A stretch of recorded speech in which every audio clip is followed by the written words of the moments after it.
அதுக்கப்புறம் ஆப்பன்ஹைமர் வந்து போய் ஐன்ஸ்டைனை பார்த்து ஐன்ஸ்டைன் கிட்ட கேட்பாரு, இது மாதிரி நடக்க வாய்ப்பு இருக்கா, நான் போட்டிருக்க கால்குலேஷன் கரெக்டா, நீங்க கொஞ்சம் பார்த்து சொல்லுங்க அப்படின்னு. அதுக்கப்புறமும் டெஸ்ட் பண்றதுக்கு முன்னாடி என்ன ஆகும் தெரியுமா, அந்த ப்ரோக்ராம் மேனேஜ் பண்ணதுக்கு ஒரு மிலிட்ரி ஆஃபீஸர் இருப்பாரு. அவர் வந்துட்டு என்ன சார் டெஸ்ட் பண்ணலாமா அப்படின்னு கேட்கும்போது, ஓகே டெஸ்ட் பண்ணலாம்னு சொல்லும்போது அந்த பேப்பர்ஸ் கோத்ரூ பண்ணும்போது அவர் பாப்பாரு, மேட் டேமன் தான் அதில் நடிச்சிருப்பாரு. என்ன sir there is a chance for atmospheric combustion போட்டிருக்கீங்க, உண்மையாவா அப்படின்னு. ஆமா sir, it's very close to zero, don't worry about it. என்னது க்ளோஸ் டு ஜீரோவா? ஜீரோ இருக்கணும் சார். அது என்ன சார் க்ளோஸ் டு ஜீரோன்னு சொல்றீங்க? அப்போ there is a possibility that we can destroy the world. அந்த மாதிரிலாம் concept actually there all real concepts டா. அவங்க வந்து படத்துக்காக சும்மா கதை விடல. These are all real concepts.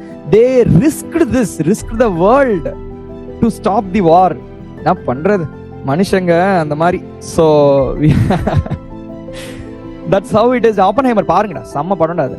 இதெல்லாம் நீங்க யோசிச்சு பாத்தீங்கன்னா தெரியும் உங்களுக்கு.